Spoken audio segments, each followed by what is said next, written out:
Can you imagine Tokyo that defies the boundaries of conventional urban planning and plans a city that floats on water, connected by a massive spin doubling as a highway? This extremely futuristic vision was of Kenzo Tange's Tokyo. This proposal was among many that emerged after World War II. But did architects like Tange envision such radical designs for a floating metropolis? And why did these dreams remain unrealized? Join us as we uncover the ambitious plan from blowing up mountains with atomic bombs to creating megastructures. Now let's begin. Have you ever seen Japan on the world map? It is a country surrounded by water, an island country. Its capital Tokyo is known worldwide for its radiance and the place where the plan is said to take place.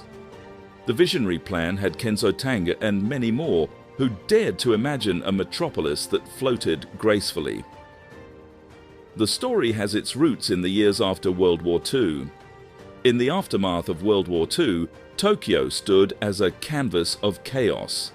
The country was out of jobs, but the job seekers were at all-time high, and returning soldiers were towards its heart. The city's population was rapidly increasing, and Tokyo's elites found themselves at the crossroads of a dilemma. There were too few homes and too many people.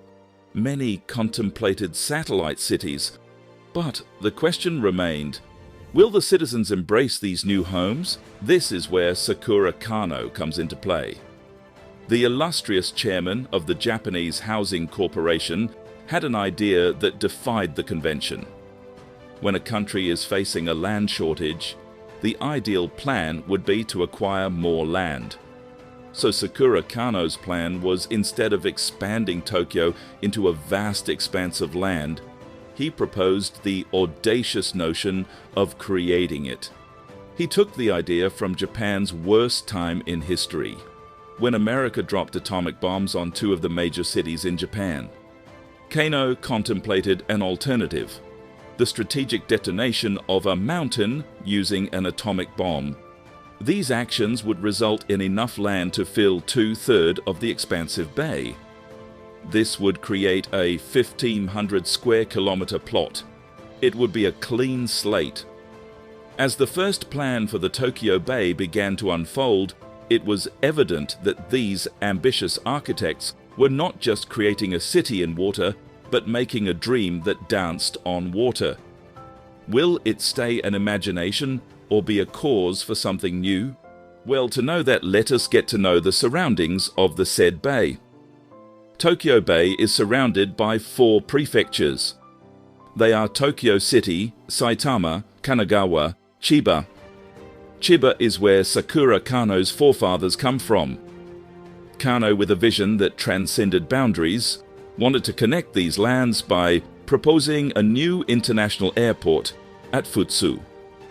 This major change would connect the small Chiban fishing village to the outside world, and this would create an intricate tapestry of progress.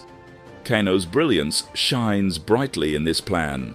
This plan contains a massive residential belt spanning the bays entirely. On the eastern horizon, there is an array of industrial zones with 24 distinct sectors emerging, whereas the western part features more industrial zones separated by 2 verdant strips of forest. On the west side, there is a 20-meter deep hole dug to accommodate a colossal 100,000-ton tanker with ease. With this, everyone thought Kano had achieved the unthinkable and considered it as his breakthrough plan. But it was not foolproof. Let's pause for a moment and think about the severity of the plan. Can you fathom the greatness of this vision? The meticulous planning, the blowing up of the mountains, building an entire city on water. But as with any masterpiece, Kano's plan had imperfections. Imperfections in this masterpiece will have huge consequences. The cost of filling the 2 thieves of the bay with, and proved, an impossible hurdle. But this was not the end of the plan. Matsunaga, the head of the Council for Industrial Planning, stepped onto the stage and took over Kano's vision. The baton was passed, and the Neo-Tokyo plan came to life.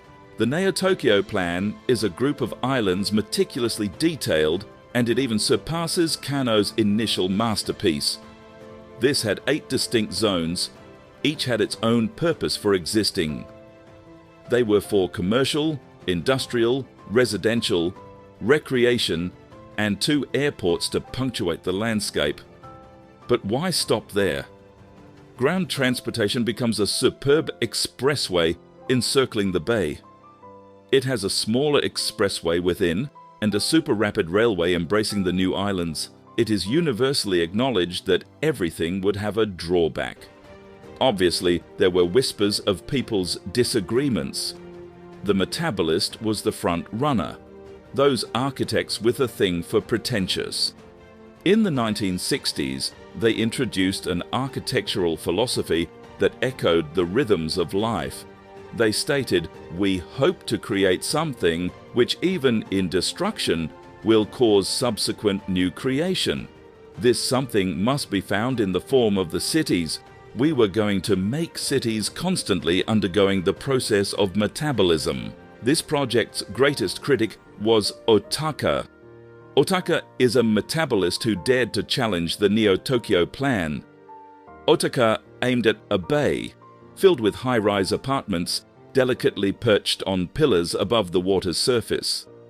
The brilliance of architecture, where pillars with occasional land interventions proved to be a cost-effective alternative to the monumental task of filling the entire bay.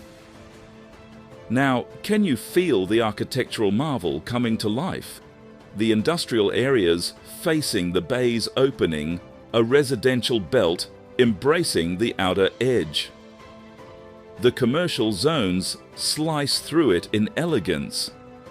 Otaka's industrial belt, same as a powerful excavation dug 20-meter deep, anticipating the docking for the big vessels. Wait, there is more. Kurokawa, a young 25-year-old, emerged with 2 separate compositions. The first vision of Tokyo as an organism, hands reaching out for international and domestic communication. A head servicing as the central axis, the building is designed to cradle the entire village, especially the bamboo housing community and the plant housing community. Next comes an opus named the Ocean City. It is the epitome of ambition. Helix Land Unite, which is connected through a giant highway, forming larger cells like living, breathing organisms. Imagine a city that could contract and expand organically, like a neuron or a mesmerizing slime mold navigating its path. Among all this, there was a guy named Kikutake, a lover of megastructures and dreamer of floating hexagons, chains of floating balls, and drifting cylinder cities. An architect obsessed with leaving the ground. His plans for Tokyo Bay were ambitious as well as obscure. 3 distinct boroughs, a protective embraced by Kyoto for warding off floods, another by Harumi, and a sprawling grid stretching majestically across the bay. There were flaws, but it also had a plan for those.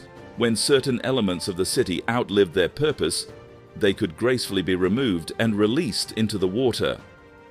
The critics were not silent.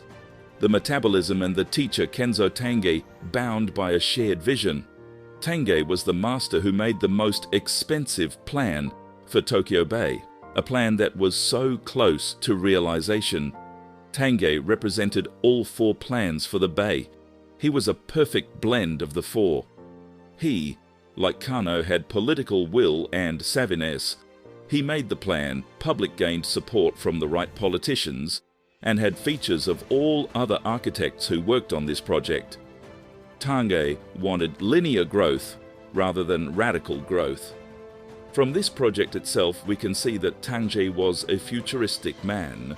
He knew that in the future cars were going to be used, so he planned the whole structure around this. Finally, a linear city on a looping spine that will house 10 million people. Each 9-kilometer unit is connected by a perpendicular road to A-frame megastructure. A 138 meters of architectural grandeur with its own artificial ground. With all the plans and decisions, it is disheartening to note that none of the plans became a reality. Each plan had its own problems. In the world of architectural dreams for Tokyo Bay, many helped to shape the plan. Even though it was not initiated, it had an impact on others. This vision prompts us to question urban boundaries and innovations. This project has shown us there is no limit to creativity. Is there any project in your country which had fascinated you? Do let us know your thoughts in the comments section below. Let the architect's spirit fuel your curiosity more.